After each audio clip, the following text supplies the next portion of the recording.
100 రోజుల హామీలో government DSC అన్నారు, దాన్ని అమలు పెట్టారు. మామూలు పెన్షన్ అన్నారు, అమలు పెట్టారు. గవర్నమెంట్ ఎంప్లాయీస్ ఎన్జిఓ వాళ్ళకి 1వ తారీఖున అన్నారు, అది మొదలుపెట్టారు, అది ఇచ్చారు. ఎక్కడ ఆగకుండా మళ్ళీ రేపు దీపావళి నుంచి దీపం పథకం కింద గ్యాస్ సిలిండర్ అంటున్నారు, బస్సు ప్రయాణం అంటున్నారు. అంటే ఈలోపు అసలు ముందే మొదలయ్యేదండి.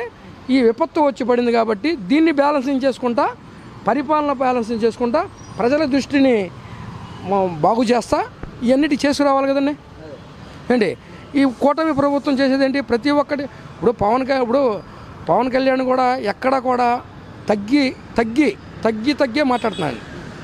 ఎక్కడ కూడా ఆవేశంగా కానీ దానిగా ఎక్కడ మాట్లాడతలా. ఇప్పుడు అదే ఇంకో విషయం చెప్తానండి. అదే హిందువులు కాబట్టి ఇన్నాళ్ళు పండుకొని ఉన్నారండి, నిద్రపోయి ఉన్నారండి వీళ్ళు ఆ లడ్డు విషయంలో. అదే ముస్లిమ్స్ని ఒక్క డైలాగ్ వదలమనండి అలా చేసినందుకు. ఏదైనా మా మీద ఒక్క ముస్లిం మామూలుగా లేదండి విజృంభించేసేవాళ్ళండి. ఈ హిందువులు అంత అపవిత్రంగా చేసినా ఇంకా వాళ్ళు సహనంతో కూర్చున్నారు ఏంటో నాకు అర్థం కాల. ఏంటి అదే ముస్లిమ్స్ మీద అలా చేసి ఉంటే జగన్మోహన్ రెడ్డి గారిని చూసారా, తుంపులు చేసేవాళ్ళు, తుంపులే, ఎక్కడ ఆపేవాళ్ళు కాదు. ఇంక హిందువులకి ఎప్పుడైనా మేలుకోండిరా బాబు, మీరు హిందూ ధర్మాన్ని కాపాడండి. ఇప్పుడు క్రిస్టియన్స్ అయినా సరే, ముస్లిమ్స్ అయినా సరే, ఏ మతం అయినా సరే, ఇప్పుడు హిందూ ధర్మం కానీ క్రిస్టియన్ ధర్మం కానీ మన ముస్లిమ్స్ కానీ ఈ 3 ధర్మాలను కూడా ఎక్కడ కూడా సరైన పాలనలో అతను పరిపాలించలేదండి. ఎంత మటుకి ఖైమాగానే చేశాడు, సైకో ఖైమాగానే చేసుకుంటూ వచ్చాడు. కానీ జనాలు అతనికి తొత్తులుగా ఉన్న వాళ్ళు అందరి మట్టికి ఇక సైకో అంటే మొదలుపెట్టినారు. కానీ అప్పుడు ఏమన్నాడు, నేను ఉన్నాను, నేను విన్నాను అన్నాడు. నువ్వు పోవాలి అన్నారు. ఇవాళ జనం పోయారు.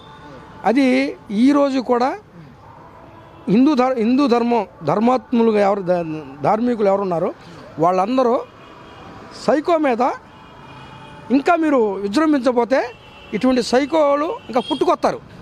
ఇంకోటి, జగన్మోహన్ రెడ్డికి రాజద్రోహం కేసు పెట్టాలి, ఉగ్రవాది కేసు పెట్టాలి. కూటమి ప్రభుత్వానికి అడుగుతున్నాం. ఉగ్రవాది, రాజద్రోహం, ప్రజల్ని ఈ రకంగా డ్యామేజ్ అయిపోతే మొత్తం చనిపోయేవాళ్ళు కదండి. రాజద్రోహం కదా అది, అవునా కాదా?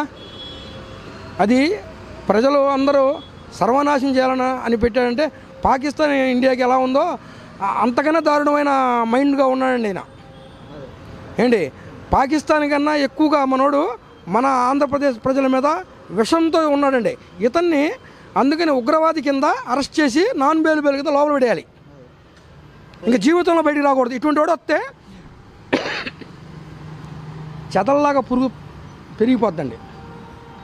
అది కూటమి ప్రభుత్వంకి మేము విన్నవించుకుంటున్నాం.